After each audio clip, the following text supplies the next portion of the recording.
Hello, everyone, and welcome to the second episode of the Atlantic.Net Hosting Hangout on Air, presented by Atlantic.Net. I'm your host, Mia Voss, and on this show, we're going to go through certain key topics within the hosting industry at large and feature an industry-leading guest on the subject at hand, which is who's with us today. My name is Mia Voss, and today our guest is Gene Geiger. He's the partner responsible for security and compliance services at A-lign, and I'm going to give you a bunch of information so you'll know why he's here on the show. He spent his career implementing and assessing information technology controls. He's performed and managed assessments against published security standards including, get ready for this, PCI DSS, FedRAMP, FISMA, ISO 27001, and HIPAA HITECH. So, throughout his professional career, Gene has developed hands-on experience in implementing strong systems of internal controls across disparate systems and locations for large and mid-sized companies. Boom! Welcome to the show, Gene. How are you doing? Doing well. Thanks for having me. Whew, that's a lot. It is. A lot of letters in there. Alphabet soup. Absolutely. So, of course, today we're going to be focusing on HIPAA compliant hosting, how it's going, how it got started, where it's going, particular challenges. But so we've got a lot to cover. But first, could you just, I know I read a bunch of things about you, but just give us a little more background about your history. That sounds good. Yeah, you summarized it quite well. But spent about 20 years in this business. Started out with one of the big four accounting firms, Deloitte, doing this similar type of work. I've really spent my career working with service providers and hosting providers, and as everyone on the Hangout is very well aware that the move from IT being downstairs in the basement out to being with service providers, it just continues to pick up steam. That trend's not going anywhere, and that's really where A-lign comes in. All those letters that you've read allow us to perform those various audits for service providers, because what we find, like Atlantic.Net, that focusing on HIPAA, there are several other audits that they need for various customer base. So what we've done is we've focused on service providers. All the audits that we do and the clients that we serve really are in that managed hosting space, co-location providers, things of that nature. So that's what we do. We're, as you said, accredited ISO 27001 certification body, accredited to do the FedRAMP audits. HIPAA HITECH, what we're here to discuss today. But then, as many people have heard, the SSA 16, SOC 2, which is the old SAS 70. So we run the gamut of all the letters. You get through those very well, by the way. So, and I like what you said before of getting that out of the basement, the IT out of the basement. That's a great analogy. Thank you. I love it. Okay, so let's jump in. On our last show, which was at the end of 2014, so we're a little bit further, we're a little into 2015. It'd be great to talk about what we see coming up. So we covered the history of HIPAA and how the hosting industry has come around to enforce compliancy.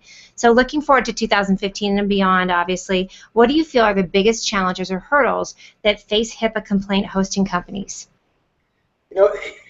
There are several things that we started talking about in the 90s when I started that are still common themes, but there really are some things moving into 2015 that are going to be important. There's some breaches that happened in 2014 that occurred because of service providers, so there really is a heightened focus.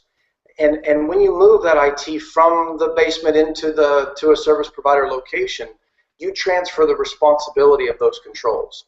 So as those responsibilities are shifted, unfortunately it doesn't shift the liability. So what we're really seeing out there right now is a focus on the business associate agreement, or the BAA, that's required by HIPAA.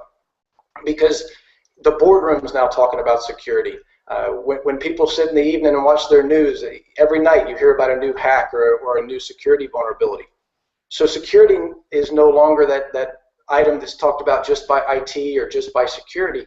It's really becoming a big business focus, and that division of responsibility or what can happen to me. I was on the phone yesterday with a prospect, and that was what she said is, I don't want to be the next one on the news. What can I do now to be proactive about it? So I think that's what we're going to see in 2015 is executive leadership, including at the board level. Asking about security and what are we doing and where's our data hosted and what service provider do we use and how do we know that they are taking care of our data properly, and again, having contractual obligations in documents. You'll hear me talk about different audits, both HIPAA, PCI, some of the others I mentioned.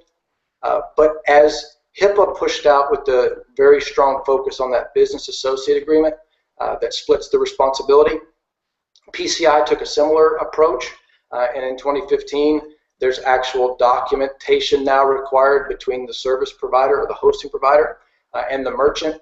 So that's a really big theme with all of the security standards out there, making sure that the vendors that are being used, the managed hosting providers, are doing what they're supposed to do. You know, it's interesting you mentioned with the prospect that you spoke to yesterday saying, I don't want to be the next one on the news. I think that's across the board, across industries as well. People are starting to say, oh my gosh, I don't want to be the cautionary tale, right? Absolutely. I mean, it's what keeps us up at night because we're there to help our clients stay secure, and of course it keeps the security officer, but now it's keeping the executive leadership up at night because they're seeing the impact that can happen just from one breach. And when you look at some of the larger names out there, they can sometimes weather those types of breaches. But the small to mid-sized companies understand that they can't weather those breaches as well, and they couldn't take that hit to their reputation. So they really are concerned about where is my data, which data center is it sitting in, which company is managing it, who has access to it, because they are now really beginning to understand the impact if there is a malicious event that occurs and impacts their data.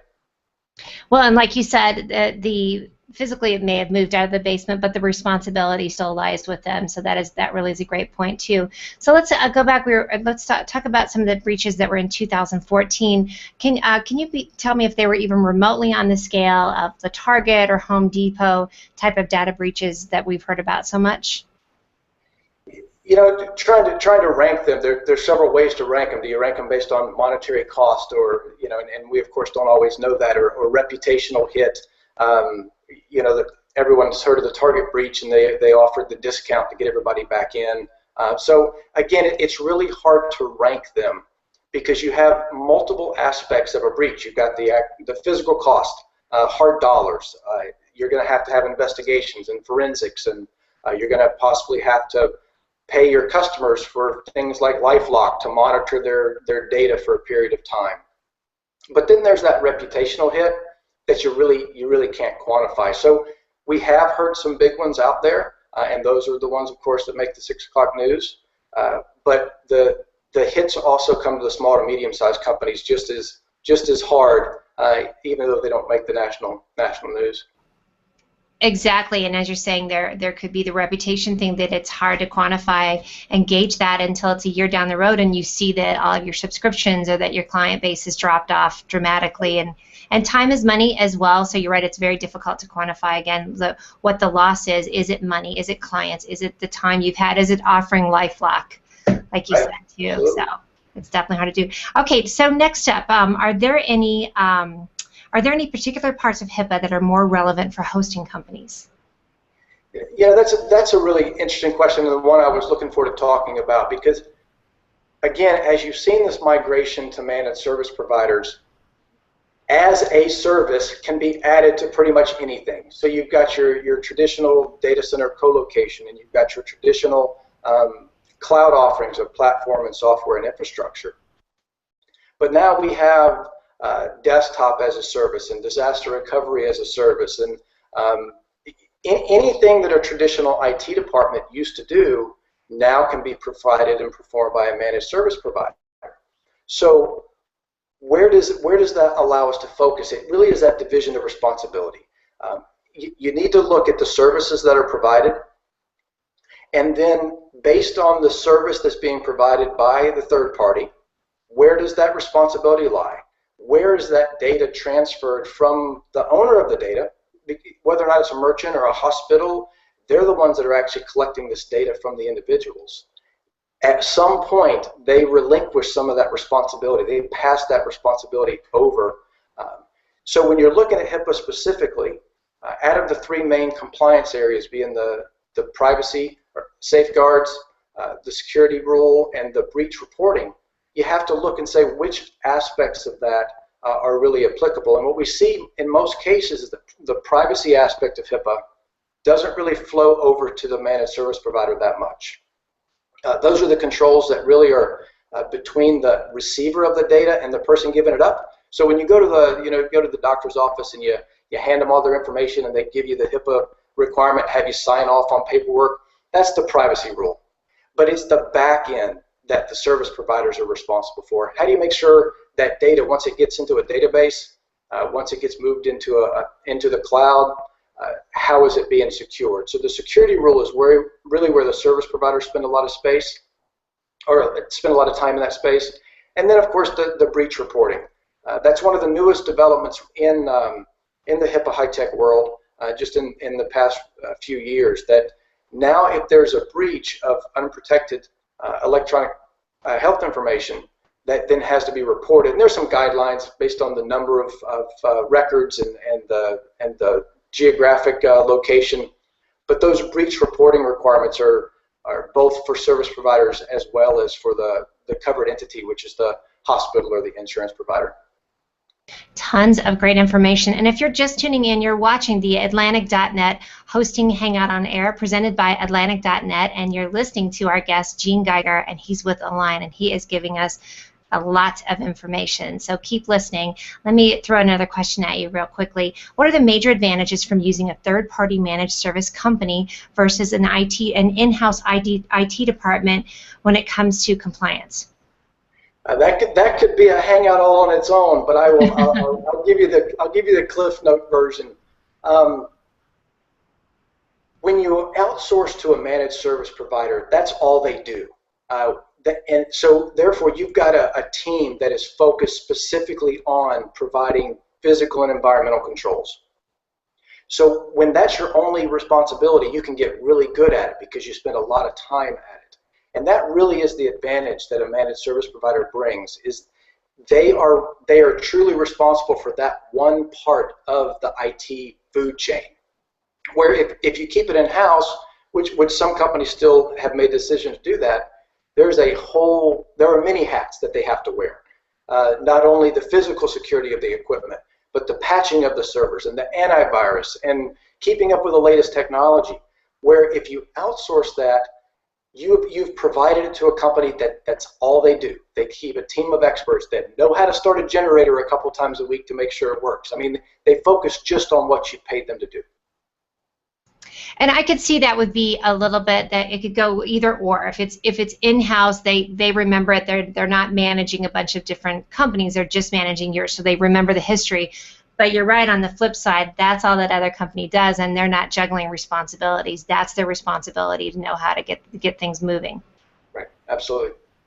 All right, so next up, let's do, so this will be a good one. So putting the politics of the issue aside, how, actually that's not the one I want. If a hosting company decides to start becoming HIPAA compliant, what do you think are the top 3 most difficult obstacles to overcome? This will be a good one. I only get 3? So I'll give you the top 3 in my opinion. Okay. So the first is knowledge. The reason people pick up the phone and call A-lign is because this is what we do every day. I just shared about wearing multiple hats. If you're an IT managed hosting company and you know how to manage your customers and your client data, now you've got to go out and learn HIPAA. So one of the biggest challenges is really understanding the standard and understanding the controls that are required. There's really nothing in HIPAA that you read it and say, wow, I've never thought about that, or that's a risk that I've never considered. I'm glad that I read this HIPAA regulation. But how it should be applied is something that is different and important to understand. The second really is the division of responsibility. We've talked about this a little bit, but when a customer outsources part of their IT function to a managed service provider, there is that division of responsibility. And what I would really recommend, and I have this conversation all the time, is that the managed service provider look at what they're good at, look at their services so that they really do understand what responsibility they have versus what's still left with their customer. And then the last one is the scope. I've worked with managed service providers that have carved out niche environments in their system and say, okay, this is where we do HIPAA compliant hosting, and everything else we just keep it best practice. Here's our corporate network that we've got to keep away. Here's some specific cages that we may want to dedicate just to HIPAA compliant hosting. I actually have a client where they dedicate a specific team and a specific section of their environment. These are because now they only have to educate a small group of people to really understand the HIPAA requirements. So there's different ways to do the scope. So it's knowledge about the standard. What responsibility are they really going to be taking on, and then how are they going to scope out the environment that they're going to be able to market as HIPAA compliant. Okay, now is that 3? That was 3. Because we can give you a few more. I think what's really important about giving the examples of the obstacles is it does help people to know, okay, and especially if you're giving different examples that, okay, I need to pay attention to this. So give us a couple more, and then I have another question for you after that. I can do that. As many people know, there's a balance between the sales and marketing side and then the reality of the implementation. So that's another thing that we see out there as a challenge. The sales and marketing guys are looking to grow the business, which is absolutely great. That's what I spend a lot of my time on. But HIPAA HITECH can't happen overnight. So you also need to have a reasonable plan so that all of your discussions with your customer base are in sync. How long does it take? Which locations, if you're a multi-site managed service provider, which locations are we going to have the certification cover? And then again, the timeline, the responsibility. What does it mean to be HIPAA compliant? I spend quite a bit of my time working with customer service reps and front office sales folks explaining what HIPAA is, what the certification means to the client, and that's a challenge for companies that are just trying to get into it because everyone wants to run out and talk about HIPAA, and that happens sometimes before you think through the steps of what it takes to actually get there. That's great information. If you're just tuning in, you're watching the Atlantic.Net Hosting Hangout on Air, and it's presented by Atlantic.Net, and we're talking with Gene Geiger, and we're talking about HIPAA compliance with hosting. So I'm going to backtrack just for a second and talk again about third-party management, because I know you mentioned that too. So if the IT department farms out the compliance to a third-party managed service, how closely does the service company interact and work with the client's IT department on other issues? And then usually how many clients does that third-party company have typically? I'll take that as 2 separate responses, and the first one really is, it goes back to that division of responsibility. I hate to answer it with the traditional it depends, but it depends on what responsibilities you've outsourced. So we'll just take an example. If you've outsourced the management of your firewall to a third party, every time you need a change, you're going to have to interact with that third party to ask for that particular rule set to be opened. But if you've outsourced patch management or antivirus, you may not need to talk with them at all because the contract's going to say that they keep everything up to date and they are staying on top of any potential issues. So it depends on that division of responsibility. And then with how many customers a managed service provider has, that's across the board. Scalability is the big word in managed service space because the managed service provider has a set space and an initial hardware investment, but then if planned properly, they can scale to a much larger customer base and not have to increase the technology spend. I mean, you can think about how quickly clients grow their business. When you're dealing with a managed service provider, they can scale with you. The design should be to take on clients without having an equal capital spend. So I have another 2-part question for you. I'm really keeping you on your toes today, aren't I? I'm having to remember the second part of the question. I know, and I'll remind you again. So, okay, so is it generally more common for a client to outsource most or all aspects of compliance or only a handful? And then I'll wait for the second question. What we've seen is a trend. So when you're first starting to adopt this migrating to a provider, there's some apprehension. So what we typically see is some trial runs, maybe a development or test environment that's not mission critical, and then maybe some back office ticketing system, again, not mission critical. Now we can migrate the accounting systems because mission critical but still not customer facing. And then we'll go ahead with the whole enchilada and move our customer-facing equipment out into the cloud. So it really is a migration, is how we see the move out to managed services. So the second part of the question is are there any particular aspects that you don't suggest that people outsource at all, or what do you have sort of and it probably is an it depends answer, and that's okay too, but I thought I would ask that. Is there anything specifically that you really do say don't outsource that, keep it in-house? There's a couple variations to that answer. If you'd asked me that question a couple years ago, I would have had a very different answer. But we really are starting to see some standardization in security of managed services.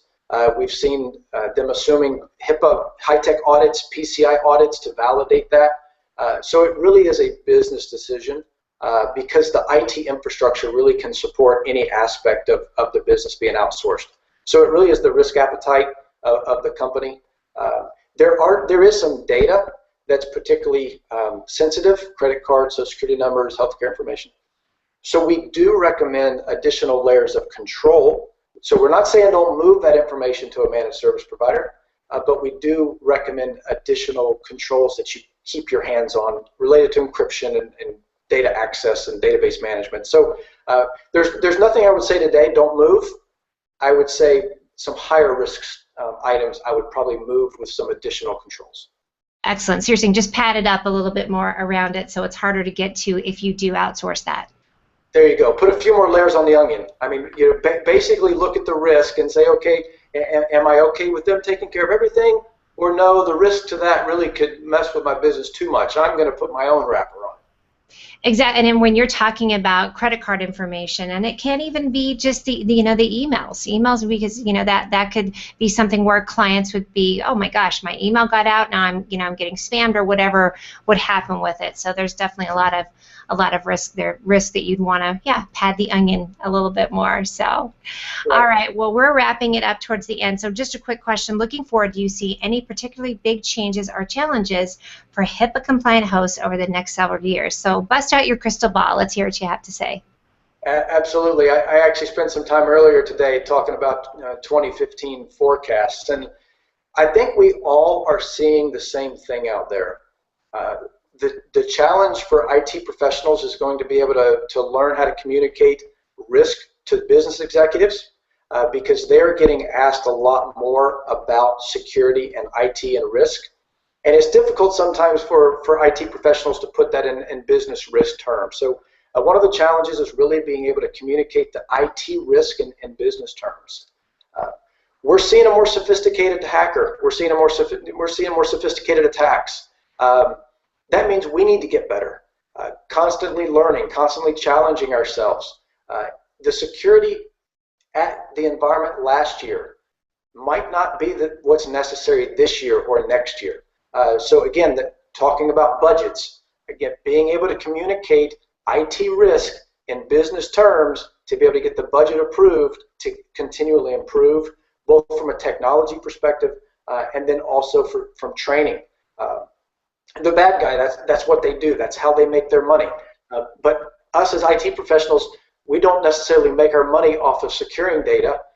The business has a process for making money, but we've still got to keep ourselves just as good as the bad guy, or next year they're going to get in. So those are some things I think that we're going to see over the next couple of years. Okay, a few more things. What do you think about the frequency of attacks? Now, from an outside perspective, we just hear it on the news so much. I know there was an outage of Facebook last night, which everybody thought immediately was a hacking, and from what I understand, it was actually weather-related. But, I just saw this just huge stream coming through Twitter and people pinging me about it. So, but it does seem like the frequency is just sped up. It's much more frequent now that you hear about them. What do you think about that? It could be the frequency, it could be the size of the attacks, or it could just be the attention that's really being put on it right now. Right. As I shared, it was an ISSA webinar I was on earlier, which is a security organization. So I'm gonna borrow something that was said in the closing remarks there, is that every day we don't hear about an attack is a win for the security community, because there are hundreds of thousands of attacks that happen every single day. So we really are staying ahead of it. But right now, security is the buzzword. So we are hearing a lot more about it in the news. Does that mean the bad guy's any more successful? I don't know. Every day you don't hear about it, we've been successful. So with that, with your company, A-lign, another question, how do you stay up to date on the latest hacks and attacks, and do you have a dedicated research team that focuses solely on that? We do. There's a couple of things that we do. We send our professionals to external training, things like SANS and Black Hat conferences, things where the hacking community spends time. But we also have a actual environment ourselves that we hack for fun, because that's the best way to practice and learn the new vulnerabilities that are out there. So we've got an environment that we use to test. And then we allow them time. We have training weeks to go out and read and work on exploits, because running the tools is one aspect of penetration testing or hacking, but actually getting better manually. So we provide our guys time to do that. So that's the technical team. Our non-technical team that performs things like the HIPAA audit, we do dedicated training several times a year, again, both internal and external. Because the challenge that I shared for the managed service providers, same challenge we face. The bad guys are getting better, so we just make sure our team's always getting better as well. So we just had a comment that so kind of like war games. It is. It's we've got a training in June. We're bringing our company down, and our hacking team is actually bringing their servers, and they're going to kind of set up and go against each other. So it's a game, but it actually enhances their skills tremendously. All it makes me think is, do you want to play a game? That famous line from it. So a few more things. So looking forward, do you see any particularly big changes or challenges for HIPAA compliant hosts over the next several years? I know we covered that a little bit, but let's finish up with that. I will. There's probably going to be one thing that we're going to see in late 2013. The omnibus ruling came out, which affected HIPAA, and what it really did was it levied fines and penalties for loss of unprotected health care information. We've seen some pretty significant fines against covered entities. I do see those audits rolling out into the managed service providers, into the business associates. So that's something that I think that this audience should be aware of, that as those initial audits rolled out, it was really focused on the covered entities or the organizations that collect the healthcare data. I think the next round of that's going to be looking at the business associates and seeing what they're doing to protect EPHI. And I would think that would be a good thing, because now you're making that more of a responsibility for everyone to pay attention. Absolutely. I mean, that was the reason, and I actually liked the ruling, the document that came out. It gave some great examples. Business associates have been around since HIPAA started, but some organizations have tried to sidestep it by saying, we don't receive the healthcare information, or we don't have logical access to it. The omnibus ruling came out and said, look, we really mean you guys, and here's some examples of what we really mean. We're really serious about protecting EPHI, and we want you to take it seriously as well. So it is a step in the right direction. All right, and one more, and this is an easy question that's about things being easy. Are there any particular kinds of hosting that make HIPAA compliant hosting easier? The less access you have to the EPHI, the easier the hosting is. So you start with physical and environmental controls at a data center. You don't have access into the cage. You don't have access to the servers. That's the easiest. And then moving your way up from there, it gets more and more challenging, because that division of responsibility we talked about, the hosting provider is taking on more of that responsibility, therefore taking on the headaches. It sounds like it's more of a simplified type of thing. The more you simplify it, the better and better shape you'll be in. That's true. I heard a slogan last week, and I'm actually going to coin it. I won't coin it as my own, but it's simple gets done. So the simpler it is, the easier it is to get it done. I am gently borrowing that from you and whoever it is that you heard it from. Simple gets done. I'll let them know. Okay, excellent. Well, thank you so much for joining us. So tell us where we can find you. Contact information, www.a-lign.com, align.com, and my email address is first.lastname @a-lign.com. And it's right there. You can see it right where he is. So we so appreciate you coming on. That was a ton of great information that you gave to us today. All right. Thanks again for having me. I enjoyed it. Absolutely, and thank you for joining us. This has been the second episode of the Atlantic.Net Hosting.com Hangout on Air, Atlantic.Net hosting at the Hangout on Air. We're going to continue this series, so please tune in. Make sure to circle Atlantic.Net, and you can also go to their website and see a ton of information about HIPAA compliant hosting. Thanks again, everyone. Bye.